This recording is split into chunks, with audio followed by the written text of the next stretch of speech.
2.5 घंटे लगते हैं और चंद जैसे किरदार बनना आसान नहीं है। उसमें आपको इतना समय लगेगा ही लगेगा। तो 2.5 घंटे तैयार होने में लगते हैं कम से कम, अगर बहुत जल्दी करें। और 1 घंटे वापस चंद से आशुतोष राणा होने में लगेगा। मतलब 1 घंटा उतारने में लगेगा।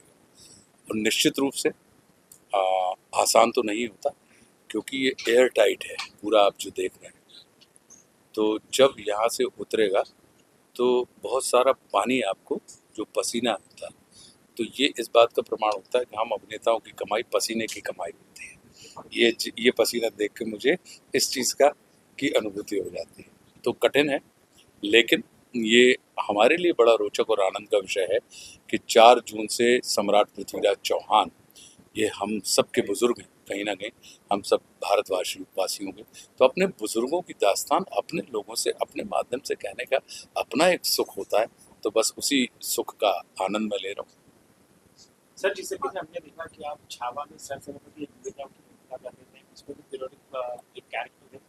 कितना इजी और डिफिकल्ट होता है पीरियोडिक कैरेक्टर को निभाना और उसको मैं आसान और मुश्किल के ऊपर तो बात नहीं करूंगा, लेकिन मैं इतना जरूर कहूंगा कि रोचक बहुत होता है। किसी भी ऐतिहासिक किरदार को निभाना अपने आप में रोचक होता है, और चुनौतीपूर्ण इसलिए होता है क्योंकि उन ऐतिहासिक किरदारों के बारे में सबकी अपनी अपनी कल्पना होती है।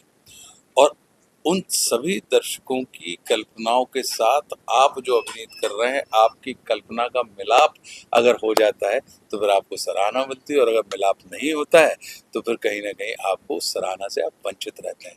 तो अपने आप में रोचक बहुत होता है, मैं ये मान के चलता हूँ। काफी प्राउड वाली फीलिंग हो जाती है जब हम कोई हिस्टोरिकल या रिलीजियस कैरेक्टर निभाते, एक स्टोरी प्रेजेंट करते हैं, उसके साथ साथ रिस्पॉन्सिबिलिटी भी बढ़ जाती है। What you want is not.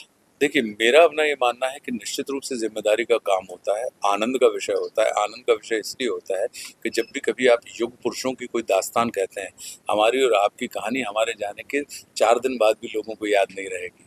और अगर हजार हजार साल से लोग उनकी कहानी और उनके कृतित्व को याद रखे हुए हैं, तो जरा सोचिए कि कितना अद्भुत उनका जीवन चरित्र रहा होगा, कितना बल, बुद्धि, विद्या, विवेक का उनके व्यक्तित्व के अंदर संगम होगा।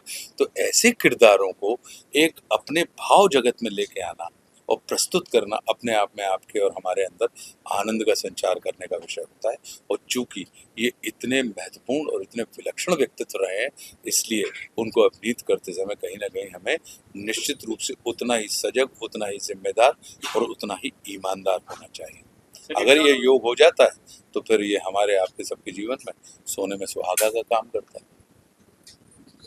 सर, आपकी रियल लाइफ में पृथ्वीराज चौहान और जिस तरह से पैशन है, जिस तरह के पृथ्वीराज चौहान कोई ऐसे मित्र जहाँ आप ये जो रियल किरदार हो और वो मैं परम सौभाग्यशाली व्यक्ति हूँ। मेरे पास मित्रों की इतनी बड़ी संपदा है कि लोगों को जहाँ पे 1 या 2 मित्र इकट्ठे करने में समय लगता है, मुझे लगता है कि मैं उन सौभाग्यशाली व्यक्तियों में से हूँ कि मेरे पास जिस भी शहर में आप चले जाइए, मेरा एक घर आपको मिल जाएगा। एक घर से मतलब मेरा अपना बनाया हुआ नहीं, लेकिन एक परिवार ऐसा होगा, एक मित्र ऐसा होगा जिसकी किचन तक हमारी एंट्री है, या ये कहें कि उनको हमारे स्वाद, हमारे सुख, हमारे हित के विषय में जानकारी है।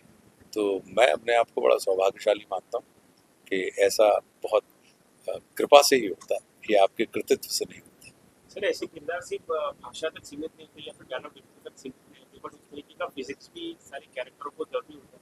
तो किस तरीके का आपने प्रयत्न किया, प्रयास किया सारे कैरेक्टर को अपने आप को मैं कभी भी देह यष्टि के ऊपर काम नहीं करता, मैं मानसिक यष्टि के ऊपर काम करता हूँ। क्योंकि हमारे 2 हाथ 2 पैर, आपके भी 2 हाथ 2 पैर मेरे भी हैं। आप भी मुंह से खाते हैं, मैं भी मुंह से खाता हूँ, लेकिन क्या है, जो आप अलग हैं और मैं अलग हूँ। वो मेरी और आपकी दोनों की अपने सोचने का तरीका, हमारी मानसिक स्थिति है। तो मानसिक स्थितियों में परिवर्तन के कारण हमारी देह यष्टि, हमारे व्यक्तित्व में अंतर आता है, और लोग हमसे कहते हैं कि नहीं, वी आर डिफरेंट। तो मैं अपने आप में, जैसा आप उसकी मन स्थिति को पकड़ लीजिए, बाकी की सारी चीज़ें, क्योंकि कॉस्ट्यूम बनाने वाले ने तो कॉस्ट्यूम बनाया, मेकअप करने वाले ने मेकअप किया है, फिर इसके बाद भी क्यों वैसा दिखने के बाद भी वैसे प्रभावशाली आप नहीं होते, क्या कारण है? तो हम हमारा विश्वास है कि आपके मन को पकड़ना। तो हम अगर किरदार के मन को पकड़े हुए हैं तो निश्चित रूप से जो दर्शक देखेगा तो दर्शक का मन ही पकड़ में आएगा। सर ऐसी भी इच्छा आपकी होती है कि चंद्र बरदाई के ही किरदार में बने रहो, आशुतोष जी के किरदार में ना आओ, ऐसे ऐसे कभी नहीं, बिल्कुल नहीं होती। ऐसे किसी भी किरदार के लिए मेरी ऐसी इच्छा नहीं होती। ये सारे किरदार आशुतोष के किरदार को ढूंढने में सहायक है कि क्योंकि हम और आपका जन्म ही इसलिए होता है भाई साहब।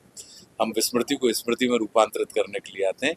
हम अपने इस धंधे को, अपने इस प्रोफेशन को इतना सौभाग्य का विषय मानते हैं कि हम एक जीवन में कई सारे जीवन जीकर कहीं ना कहीं अपनी वास्तविकता से परिचित होने का हमारे लिए, मतलब जिसको आप कहते हैं साल्वेशन की तरफ जाने का ये मार्ग है कि आप छोटे समय के लिए अपनी समस्त आकांक्षाओं की आप पूर्ति कर लेते हैं। तो अगर मेरे अंदर में चंद्रवरदाई साहब का जो किरदार है अगर वो जी रहा होगा तो इस छोटे से समय में अगर आपने पूरी शिद्दत के साथ, पूरी आत्मा के साथ जी लिया तो कहीं ना कहीं आप अपने उस चीज से मुक्त हो जाएंगे। तो ये तो मेरे लिए अभिनय जो है वो मुक्ति का मार्ग है।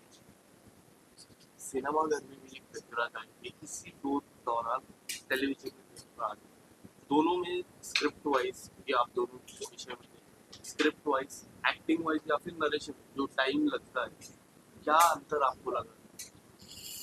देखिए, आप किसी भी इतिहास की गाथा को आप बदल तो नहीं सकते क्योंकि तथ्य तो वही रहेंगे। तथ्य मतलब फैक्ट्स।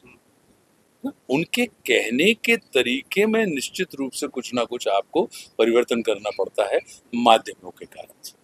तो और ये चरित्र ऐसे होते हैं कि इनको जितनी बार इनकी कथा सुनाई जाए, जितनी बार आपको इनकी कथा दिखाई जाए, ये उतनी ही बार आपके आनंद में और आपके आत्मबल में, कहीं ना कहीं आपकी सोच में, आपकी विचारधारा में, आपके उत्साह में, प्रतिकूल परिस्थितियों को अनुकूल परिस्थिति में रूपांतरित करने के लिए आपके आत्मविश्वास में वृद्धि करने का काम करता है। पृथ्वीराज चौहान बहुत ही प्रिय हमारे भारतीय प्लेयर हिस्ट्री में प्रिय वीर माने जाते हैं। आप कैसे देखते हैं, आप जब आप ये कर रहे थे शूटिंग, आपसे इसके बारे में जब आप और भी कुछ सीखा, किस तरह से आपको अनुभव हुआ? मैं ये कहूँगा कि आप 4 जून को Prithviraj, Samrat Prithviraj Chauhan Sony television entertainment channel के ऊपर प्रसारित होगा। तो कोई भी कृति अभिनेताओं की या लेखक की या निर्माता की या निर्देशक की तब तक रहती है जब तक वो दर्शक के पास नहीं पहुंच जाती। और जब वो दर्शक के पास पहुंच जाती है तो फिर ये उनकी संपत्ति होती है और इसके ऊपर कुछ भी कहने का अधिकार वो दर्शकों का होता है। तो मैं ये चाहता हूँ कि आप उसको देखें और देखने के बाद फिर आप अपना अनुभव साझा करें कि आशुतोष तुमने क्या सीखा और तुमको और क्या सीखना बाकी है। सर अब यंग जनरेशन में ये देखिए पृथ्वीराज चौहान, क्योंकि वो किताब नहीं पढ़ी है, वो डिजिटल वाइज देखती है।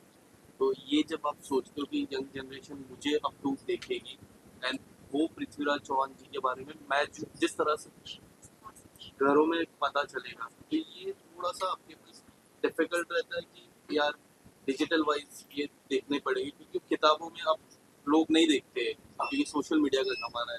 How do you see as an actor? आनंद का विषय है कि आप ऐसे किरदारों को कहीं ना कहीं लोगों तक पहुंचाने के मीडियम के तौर पर इस्तेमाल करें। आपका भाव चित्त, आपका भाव जगत के माध्यम से कहीं ना कहीं उनके भाव जगत को आप लोगों के भाव जगत तक पहुंचाने का कार्य करें।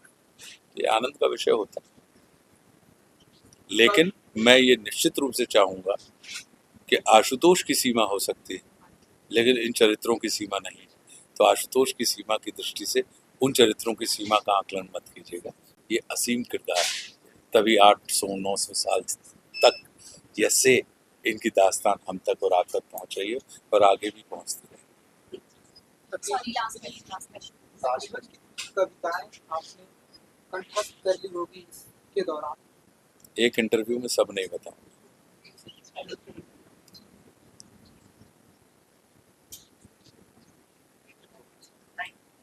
All the best, sir. Thank you so much. Thank you.